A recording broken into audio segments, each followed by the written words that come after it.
Book of Heaven, Volume 16. 24th to the 28th of November 1923. Page 52 to 59. November 24th, 1923. The Story of the Divine Will. The Most Holy Virgin made all the acts of the Divine Will her own. In this way she prepared the food for her children. This is why she is Mother and Queen of the Divine Will. Luisa must do the same for the work of the Fiat. I was doing the hour of the Passion in which the sorrowful Mama received her dead son into her arms, and placed him into the sepulchre. And I was saying in my interior, My Mama, together with Jesus I place all souls into your arms, that you may recognize them all as your children, inscribe them one by one into your heart, and place them in the wounds of Jesus. They are children of your immense sorrow, and this is enough for you to recognize them and love them. And I want to place all generations in the Supreme Will, so that no one may be missing, and in the name of all, I give you comfort, compassion, and divine relief. Now, while I was saying this, my sweet Jesus moved in my interior, and told me, My daughter, if you knew with what food my sorrowful Mama nourished all these children. And I, what was it, oh my Jesus? And he, again, Since you are my little one, chosen by me for the mission of my will, and you live in that fiat in which you were created, I want to let you know the story of my eternal will, its joys and its sorrows, its effects and its immense value, what it did and what it received, and the one who took its defense to heart. Little ones are more attentive in listening to me, because their minds are not filled with other things. They are as though empty of everything, and if one wants to give them other food, they feel disgusted, because, being little, they are used to taking only the milk of my will, which, more than a loving mother, keeps them attached to its divine breast to nourish them abundantly. And they remain with their little mouths opened, waiting for the milk of my teachings, and I amuse myself very much. Oh, how beautiful it is to see them now smiling, now rejoicing, now crying, in hearing me narrate the story of my will. Well then, the origin of my will is eternal. Never did sorrow enter into it. Among the divine persons this will was in highest harmony. Or rather, it was one. In every act it issued forth, both ad intra and ad extra, it gave us infinite joys, new contentments, immense happiness. And when we wanted to deliver the machine of creation, how much glory, how much honor and harmony did it not give to us? As soon as the fiat was unleashed, this fiat diffused our beauty, our light, our power, order, harmony, love, sanctity, everything. And we remained glorified by our own virtues, in seeing, through the fiat, the blossoming of our divinity concealed in the whole universe. Our will did not stop, swollen with love as it was, it wanted to create man, and you know his story, therefore I move forward. Ah, he was the one who caused the first sorrow to my will. He tried to embitter the one who loved him so much and who had made him happy. My will cried more than a tender mother who weeps over her son, crippled and blind, and only because he withdrew from the will of his mother. My will wanted to be the first agent in man, if, for no other reason, to give him new surprises of love, of joys, of happiness, of light, of riches. It wanted to give, always, this is why it wanted to act. But man wanted to do his will and broke it from the divine. If only he had never done that. My will withdrew, and he fell into the abyss of all evils. Now, in order to rejoin these two wills, one was needed who would contain a divine will within himself. Therefore, since I, eternal Word, loved this man with an eternal love, we decreed among our divine persons, that I was to take on human flesh in order to save him, and rejoin the two broken wills. But where to descend? Who was to be the one to provide her own flesh for her Creator? This is why we chose a creature, who, by virtue of the foreseen merits of the future Redeemer, was exempted from original sin. Her will and ours were one. It was this celestial creature that understood the story of our will. We narrated everything to her, as to a little one. The sorrow of our will, and how ungrateful man, by breaking his will from ours, had constrained our will within the divine sphere, almost hampering it in its designs, preventing it from communicating to him its goods and the purpose for which he had been created. For us, to give is to make ourselves happy, and to make happy the one who receives from us. It is to enrich without being impoverished. It is to give what we are by nature, forming it within the creature by grace. It is to go out of ourselves to give what we possess. In giving, our love pours itself out, and our will makes feast. If we were not to give, why would we form the creation? Therefore, just being unable to give to our children, to our dear images, was like a mourning for our supreme will. Just in seeing man work, speak, walk, without the connection of our will, because it had been broken by him, and that currents of graces, of sanctity, of science, etc. would have run to him, had he been with us, but could not, our will took the attitude of sorrow. Every active creature was a sorrow for us, because we saw that act empty of divine value, deprived of beauty and of sanctity, completely dissimilar from our acts. Oh, how the celestial little one understood this great sorrow of ours, and the great evil of man in withdrawing from our will. Oh, how many times she cried hot tears for our sorrow, and for the great misfortune of man. Therefore, fearful, she did not want to concede to her own will even one act. This is why she remained little, because her will had no life in her, so how could she grow? But that which she did not do, our will did. It raised her all beautiful, holy, divine.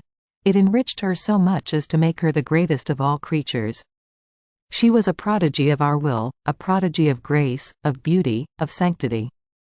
But she always remained little, so much so, that she never came down from our arms. She took on our defense. She repaid all the sorrowful acts of the supreme will. Not only was she completely in order with our will, but she made all the acts of the creatures her own. And absorbing into herself all of our will rejected by them, she repaired it, loved it, and keeping it as though deposited in her virginal heart, she prepared the food of our will for all creatures.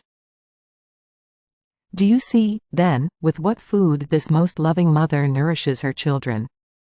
It cost her all her life, unspeakable pains, and the very life of her son, to prepare within her the abundant deposit of this food of my will, and to keep it ready to nourish all her children as a tender and loving mother. She could not love her children more. By giving them this food, her love reached the ultimate degree.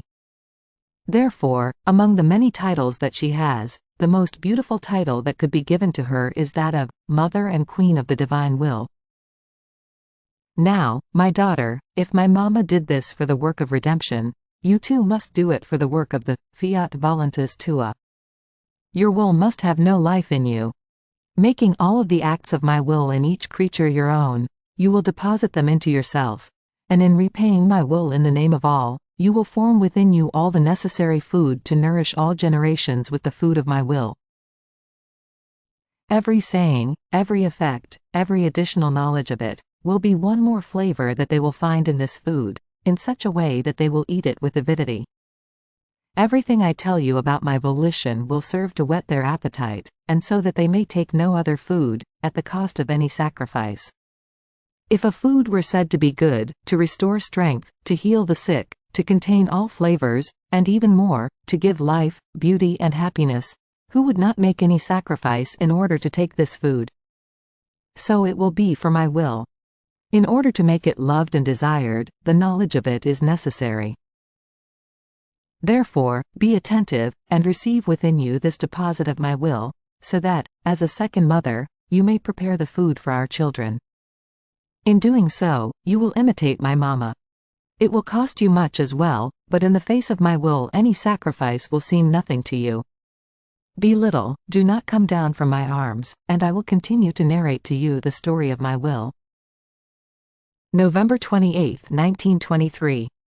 Luisa is the little newborn of the divine will, and the divine will wants to be everything for her: life, food, garment and cross. Just as infinite was the cross of Jesus, which gave him death for each act of the will of the creatures opposite to the divine. I felt always submerged in the holy will of my Jesus, and I seemed to see my little soul like a newborn baby whom blessed Jesus raised in his arms through the breath of his will, with such jealousy as to want her to look at nothing, hear nothing, touch nothing. And so that nothing might distract her, he kept her enchanted with the sweet enchantment of his teachings on his most holy will. And the little newborn was raised and nourished with the breath of the will of her Jesus. And not only this, but he covered me with many little crosses of light, in such a way that I, in looking at myself, could see a cross of light impressed in every part of me. And Jesus amused himself, now in multiplying these crosses, now in wanting me to keep my gaze fixed on him in order to count all his words, which serve me as food and means to grow. Then, afterwards, my Jesus told me, "My little daughter, my newborn of the divine will, my will conceived you, made you be born, and now raises you with all its love. Don't you see with how much love I hold you in my arms, allowing you to take no food other than the breath of my will? It is the most beautiful, the most dear, the most precious thing which has been delivered in creation until now, the newborn of my will. Therefore, I will keep you with such jealousy as to let no one touch my newborn. My will be everything for you. It will be your life, food, garment, clothing and cross. Because being the greatest thing, it would be unbefitting for your Jesus to mix it with other things which are not a birth from our will. Therefore, forget about everything, so that no waters may surround you, inside and out, other than the immense sea of the eternal will. I want in you the honor, the nobility, the decorum, of the true newborn daughter of my will." On hearing this, instead of rejoicing, I felt like dying of confusion, and I only had the courage to say, "Jesus, my love, I am little, it is true, I myself see it. But I am also a little bad. Yet, you are saying all this? How can it be? Do you perhaps want to make fun of me? I know that many make you cry, and so, to move away from your crying, you want to amuse yourself with me by making these jokes? And even though I feel the confusion of your jokes, do them anyway, and let them be the joke of your will." And Jesus, pressing me more tightly to himself, continued, "No, no, your Jesus is not making fun of you. I amuse myself, yes, and the sure sign that what I tell you is true is the crosses of light with which my will marked you. Know, my daughter, that the largest, the longest cross, which never left me, was the divine will for my humanity. Even more, every act of the human will opposite to the divine, was a distinct cross which the supreme will impressed into the most intimate part of my humanity. In fact, when the human will moves from earth in order to act, the divine moves from heaven in order to meet the human will and to form one single act together with its own, to make torrents of graces, of light and of sanctity flow in that act. And by not receiving the encounter with the divine, it is as if the human will put itself at war against its Creator, rejecting into the celestial regions the good, the light and the sanctity which were about to be poured upon it. So, the supreme will, offended, wanted to be repaid by me, and in every act of the human wills, it inflicted a cross upon me. And even though I received, together with the cross, all the good which had been rejected by them, in order to keep it deposited in me for the time when the creature would be disposed to receive the encounter with the divine will in her acts, in spite of all this, I could not be exempted from feeling the intense pain of so many crosses. Look at me, in my interior, how many billions of crosses my humanity contained. Therefore, the crosses of my will were incalculable. Its pain was infinite, and I moaned under the weight of an infinite pain. This infinite pain had such power as to give me death in every instant, and to give me a cross for each act of the human will opposite to the divine. The cross of my will is not made of wood, which makes one feel only its weight and pain. Rather, it is a cross of light and of fire, which burns and consumes, and imprints itself in such a way as to form one single thing with nature itself. If I wanted to tell you about the cross which my divine will gave me, I should braid all the acts of the creatures, make them present to you, and let you find out for yourself how the divine will, demanding fair satisfaction, inflicted on me cross upon cross. Was it perhaps not a human will to offend the divine and to break up with it? So now, a divine will had to crucify and grieve my human nature and will. All the rest of man can be called superficial. The source, the root, the substance of either evil or good is in the depth of his will.